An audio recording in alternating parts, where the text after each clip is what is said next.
LATRA wametufundisha namna ya usafiri salama na rafiki wa mazingira. Tumejifunza katika viwanja vya Mnazi Mmoja. Lakini mheshimiwa, kupitia app ya LATRA tumejifunza kwamba ile hofu ya kujua ndugu yako yuko wapi, amefika wapi sasa hivi, gari hilo liko wapi. Kumbe tumekwenda kwenye usafiri endelevu. Sasa hivi kila kitu unapata kwenye kiganja. Tumejifunza kupitia maonyesho haya.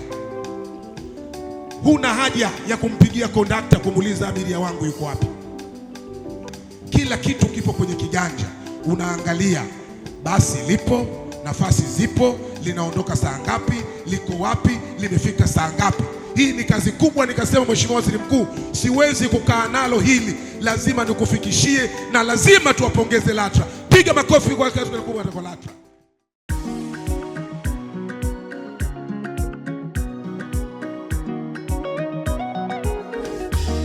Mamlaka ya udhibiti usafiri ardhini LATRA, pamoja kwa usafiri bora LATRA, pamoja kwa usafiri bora LATRA. Mamlaka ya udhibiti usafiri ardhini LATRA ni taasisi ya umma. Uhali gani mtazamaji, bila shaka mzima wa afya. Nikaribishe tena katika mfululizo wa vipindi hivi vinavyoandaliwa na Mamlaka ya udhibiti usafiri ardhini LATRA na kukujia siku na wakati kama huu. Mtazamaji, kipindi cha leo kinaangazia semina iliyotolewa na LATRA kwa wakurugenzi na viongozi wa mawakala wa utoaji leseni za usafirishaji za pikipiki za magurudumu mawili na matatu, bodaboda na bajaji. Semina hiyo ilihusisha utoaji wa elimu kuhusiana na masharti ya leseni za LATRA na ufanyaji kazi yenye ufanisi na ubora wa hali ya juu.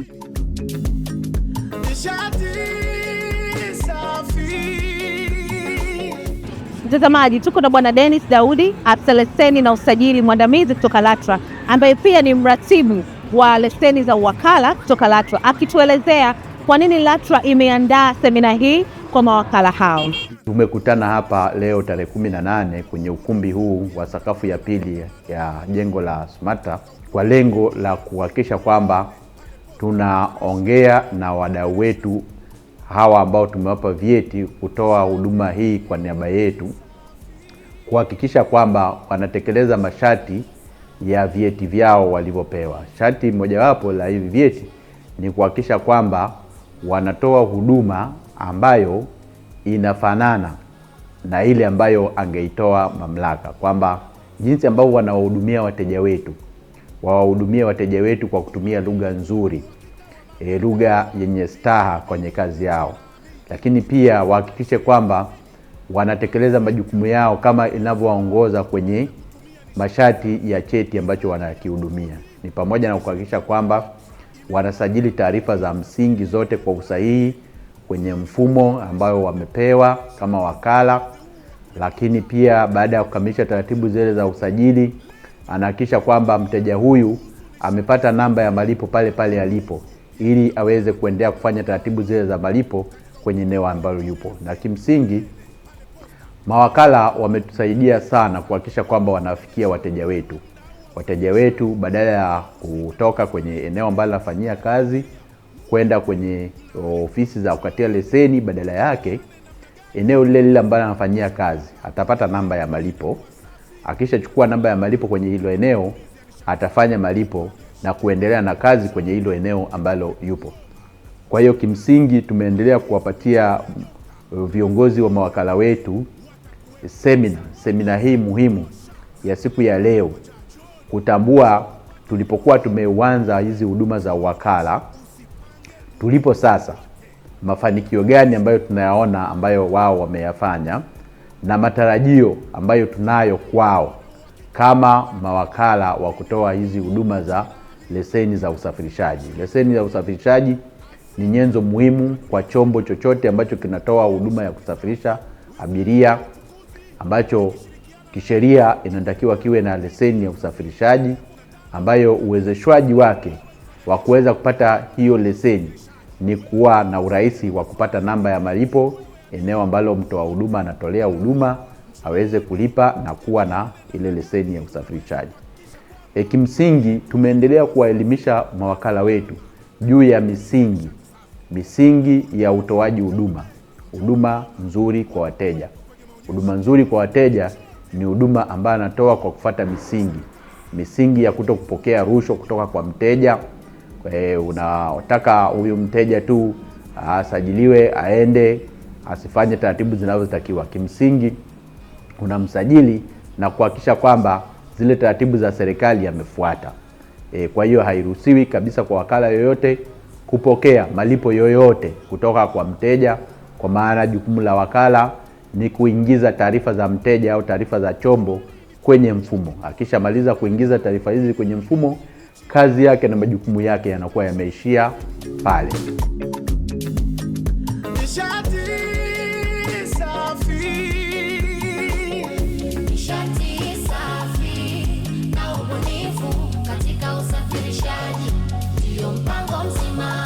Na miongoni mwa vitu ambavyo mawakala hawa wamejifunza kutokana na semina hii ni utendaji kazi fanisi ili kulinda taswira ya mamlaka, na vile wamekumbushwa kuhusiana na sheria na taratibu za kuwa wakala wa LATRA. LATRA imefanya kikao cha utendaji wa kazi ambao tulichojifunza, pia tumeshauriana vitu vingi na viongozi waliofika ambavyo kwetu sisi vimetujenga. Hususani walizungumzia ufanisi wa kazi, na pia waligusia kwamba kuna swala ambalo likifanyika sio sawa, wanaweza wakatufutia hata leseni kama hatujafanya kazi kwa weledi unaotakiwa kwa maelekezo ya LATRA. Na sisi tuliwasilisha ya kwetu. Kwa hiyo walisema wamelibeba kwa ajili ya kutusaidia kulifanya. Japo siku ya Jumamosi huwa mara nyingi LATRA hamuingii kazini, lakini wamesema watatenga mtu mmoja kwa ajili ya kutushughulikia swala hilo ili liweze kuwa linakuwa jepesi kwa siku ya weekend. Kiukweli huwa wako karibu sana na sisi kwa tukipata changamoto, hususani tulikuwa tuna changamoto za jeshi la polisi kutaka kututambua vizuri. LATRA walisimama na kutupapa barua kuzipeleka kututambulisha, lakini pia wenyewe tulifuatana moja kwa moja kituo hadi kituo. Kwa tukashukuru, walitupa ushirikiano ambao kwetu sisi tuliona wanatusaidia. Tunashukuru kikao cha leo kimekuwa kikao kizuri. Tumekutana na viongozi wa LATRA ambao kwa kweli tumezungumza, kikao kilikuwa very fruitful. Tumeeleza changamoto zetu kama mawakala, lakini pia changamoto zetu zimesikilizwa kwa wakati na tunaamini kwamba zinaenda kufanywa kazi. Kwa kikao cha leo kilikuwa kizuri, tumeongelea sana kuhusiana na mambo ambayo tunakutana nayo sisi kama mawakala tunapokuwa kwenye majukumu yetu. Kwa kweli viongozi wameendelea kutusisitiza na kutupa miongozo katika utendaji wetu wa kazi. Kabla hujakwenda kumkatia mtu leseni, unapaswa kumpa elimu kwanza aelewe, then baada ya hapo unamkatia leseni yako. Lakini pia zaidi wamesisitiza kwenye swala la uadilifu. Tunapokuwa kwenye kutekeleza haya majukumu yetu kama mawakala pamoja na wale watu wetu tunaokuwa nao kwenye majukumu haya, tumesisitizwa zaidi kuendelea kuwa na kuitetea ile picha ya LATRA. LATRA wamekuwa na picha nzuri kwa jamii, kwa maana ya kwamba tusio watu ambao wanapata mianya ya kupewa rushwa na vitu vya aina hiyo, lakini viongozi wameendelea kutusisitiza tuendelee kufanya kazi yetu kwa weledi mkubwa pamoja na kutekeleza majukumu yetu kama inavyotakiwa.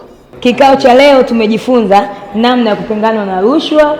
Hivyo tunaweza kuwasihi vijana mliopo mabarabarani tuweze kukata LATRA kwa wakati, maana unaweza ukapigwa penalty alafu baadaye ukaja kuilaumu serikali. Sisi kama LATRA, sisi kama mawakala tupo tayari kuwahudumia muda wowote, saa yoyote. Pia sisi kama kampuni yetu ya TCFL, kabla ya kumkatia mtu LATRA huwa tunampa semina au maelekezo, kwa sababu anavyoenda kukata ile LATRA pia ataepuka namna ya usumbufu barabarani, kusimamishwa, pia kupigwa penalty za hapa na pale. Kwa hiyo itamlazimu tu aweze kulipia ili aweze kutembea barabarani kwa usalama zaidi. Leo tumehudhuria katika kikao chetu cha LATRA ambao tulipata mwaliko kama mawakala ambao tunaiwakilisha taasisi ya LATRA, na tumesikiliza mambo mbalimbali. Wametukumbusha juu ya utendaji wa kazi, juu ya kufuata misingi na kanuni na taratibu za serikali ama mamlaka inavyotuelekeza. Nishati safi.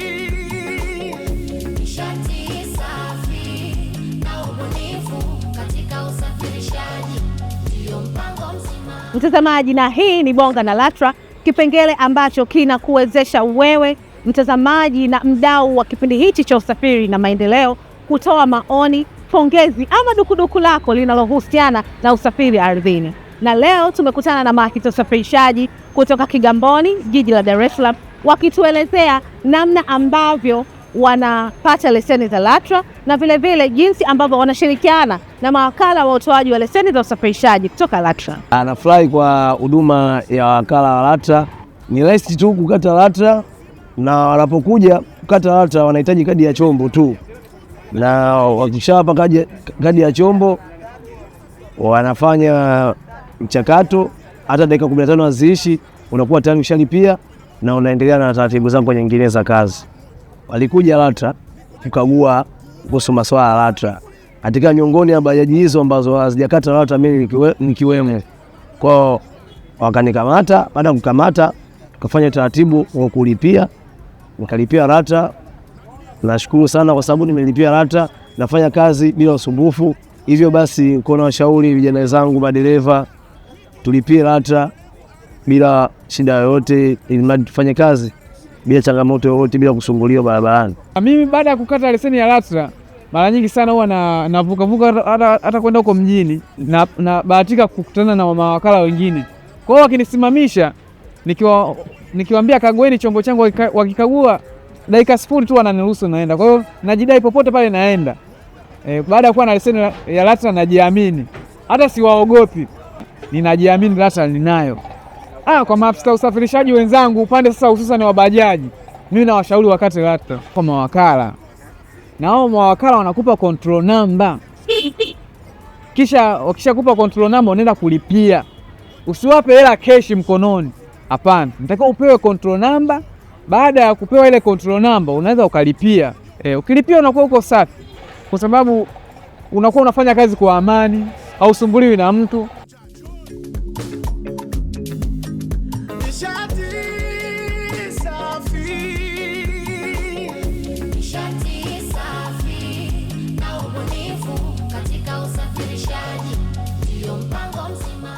Mtazamaji, bado tuko na wadau ambao pia ni mawakala wa utoaji leseni za usafirishaji kwa pikipiki za magurudumu mawili na matatu, yani bajaji na bodaboda wa LATRA. Na mawakala hawa ambao vyeti vyao vinadumu kwa mwaka mmoja tu, wameishukuru na kuipongeza LATRA kwa kuwapa fursa za kuwa mawakala, ambazo fursa hizi zimefungua mianya mingi ya ajira, lakini vile zimeongeza uchumi wao moja kwa moja. Hii ni fursa nzuri. Ni fursa nzuri kwa vijana, kwa maana ya kwamba LATRA, kwanza kitendo cha kukuweka kwenye mfumo rasmi wewe kutambulika na LATRA ni fursa kubwa, kwa maana sasa hivi unaona vijana wengi ambao wana makampuni au wengine ambao wanakuwa wanafanya kazi za uwakala, wanapokwenda kuomba uwakala wanapewa na LATRA, kwa sababu kwa kweli imekuwa ni fursa kubwa.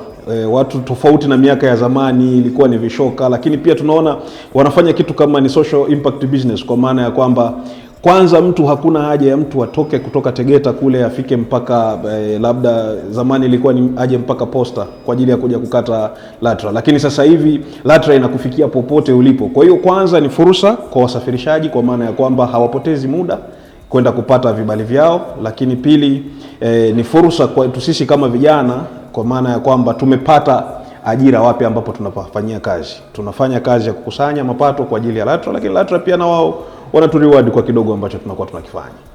Mimi ni wape pongezi sana mabosi wetu LATRA kwa kutupa fursa hii, kwa sababu moja kwa moja mimi nilichokiona katika misingi ya maisha kwa sasa, LATRA imekuwa na fursa kubwa ambao ni kwamba vijana wengi wamepata ajira kupitia taasisi hii ya LATRA, kwani ni kwamba sisi kama mawakala wengi tumeajiri vijana wa Kitanzania mbalimbali ambao walikuwa hawana ajira, ambayo kiuhalisia wameweza kunufaika katika kupata ujira na kuweza kujikimu katika maisha yao ya kila siku.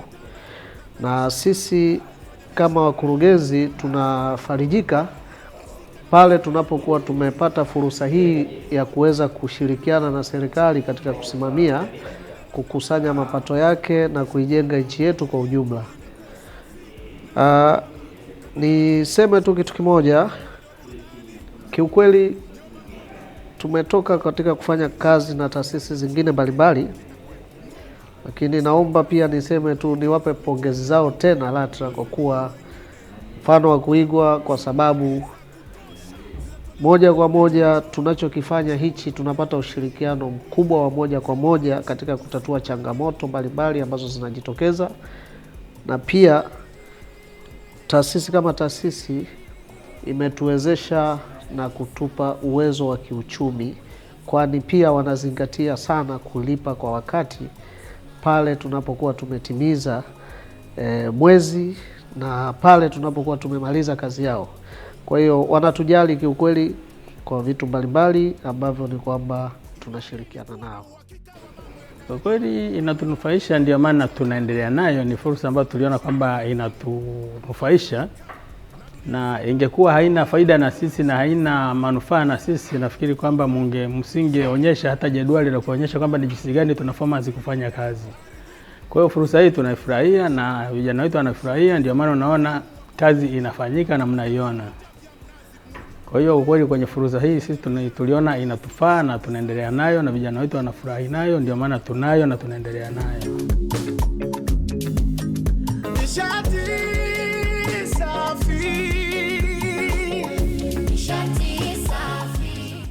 Mtazamaji, unaweza kujiuliza unakuaje wakala wa LATRA na hauna pa kuanzia? Hivi ni vigezo mojawapo ambavyo vinakuwezesha wewe kuwa wakala wa LATRA wa utoaji wa leseni za usafirishaji za LATRA. Mojawapo ni kuwa na kampuni iliyosajiliwa BRELA au uwe kwenye SACCOS ambayo imesajiliwa, na vile vile kama wewe ni wakala wa bima unatakiwa uwe una cheti kutoka kwenye mamlaka ya usimamizi wa bima TIRA. Bwana Dennis Daudi anaelezea zaidi. Wizara ya Uchukuzi ilifanya marekebisho ya kanuni za usafirishaji za mwaka 2020 kwa magari maalum ya kukodishwa au vyombo maalum vya kukodishwa kwa lengo la kuruhusu mawakala waweze kuwa sehemu ya mchakato wa kusaidia kusajili vyombo vya usafirishaji, ambao mahitaji yake ili uwe wakala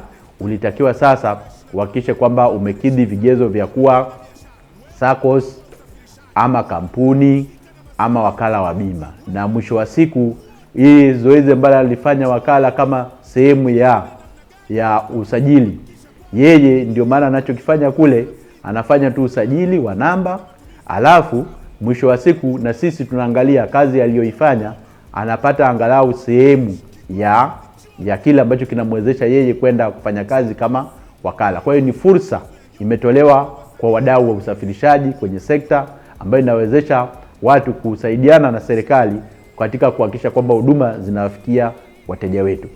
Kwa hiyo wakala tumempatia kutoa leseni ya usafirishaji ya vyombo vinavyotoa huduma kwenye vituo, ambapo kwa leseni ya zile za kwenye vituo, taarifa ambazo mmiliki unatakiwa uzitoe ni zile za kwenye kadi. Kwa hiyo taarifa zinatolewa zile za kwenye kadi, ambayo ni majina ya mmiliki, anayemiliki chombo, namba ya simu ya mmiliki, kituo ambacho atakuwa anatolea huduma, wilaya, kata. Kwa hiyo zile taarifa tu zikishaingizwa kwenye mfumo, basi kupitia namba ya mawasiliano ya simu ulioiweka utapata namba ya malipo, mmiliki utalipia, taratibu hapo zitakuwa zimekamilika kwa anayetoa huduma ya usafirishaji kwenye kituo, yaani zile pikipiki za vituo, bajaji za vituo. Kwa anayetoa huduma ya usafirishaji kwa njia ya mtandao, wewe inatakiwa leseni yako ili uweze kuipata ni nyaraka zile 3 ambazo inatakiwa uwe nazo. Nyaraka 3 hizi, cha kwanza ni kadi ya chombo ambayo unayo iliyosajiliwa kutoka kwenye mamlaka ya mapato Tanzania TRA, kadi ya chombo au registration card. Lakini cha pili inatakiwa uwe na nakala ya bima ambayo imetoka kwenye mamlaka ya bima ambayo ni TIRA, ipo kwenye mfumo wa TIRA. Lakini cha tatu utakuwa na ripoti ya chombo kinachothibitisha kwamba chombo hiki kimekaguliwa, vehicle inspection report, ile ripoti ya ukaguzi wa chombo. Kwa hiyo nyaraka hizi zote 3 zinajazwa taarifa zake kwenye mfumo, zikamishwa kujazwa kwenye mfumo, zinahakikiwa na mfumo kama ni halisi kwamba ni zenyewe kwenye mfumo, na mfumo ukikamilisha kuhakiki, basi utakuwa umepata namba ya malipo kwenye mfumo ambayo itakuja kwenye namba yako ya simu ambayo umeiweka pale kwenye mfumo. Kupitia hiyo namba ya kwenye mfumo sasa wewe utalipia. Kwa hiyo tuwakaribishe sana LATRA, wadau wetu wa usafirishaji, kukata leseni zetu kwa kupata control number kwenye maeneo tulipo, kwa wale wa vituo na wale wa mitandao. Lakini pia tuwakaribishe pia kuendelea kujielimisha, kujua taratibu na sheria zetu na kanuni zetu zinasemaje, ili uweze kuhakikisha kwamba huduma sasa utakayopata na huduma unayotoa ni huduma ile ambayo inaenda sambamba na kile ambacho kinatakiwa.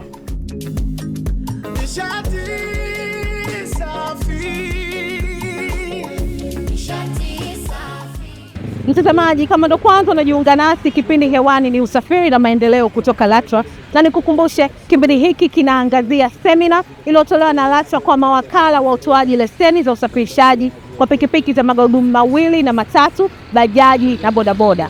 Na hapa tuko katika kipengele chako pendwa kabisa cha swali la wiki. Nikukumbushe mtazamaji, swali hili la wiki linatumwa kila wiki na unatakiwa kuwa wa kwanza kukomenti kwenye chapisho la swali la wiki kwenye kurasa zetu za Instagram, yani LATRA_TZ, na ujishindie 50,000 kila wiki kwa kutazama kipindi hiki. Mtazamaji, na swali la wiki lililopita lilikuwa linasema, taja malengo matatu ya ziara ya kikazi ya kamati ya miundombinu, ardhi na tehama ya Baraza la Wawakilishi Zanzibar walipotembelea ofisi za LATRA makao makuu Dodoma. Na mshindi wa swali hili anakwenda kwa jina la Kangalo, ambaye amejishindia zawadi nono kutoka LATRA. Na swali la wiki hili linasema, leseni ya wakala wa LATRA inadumu kwa muda gani?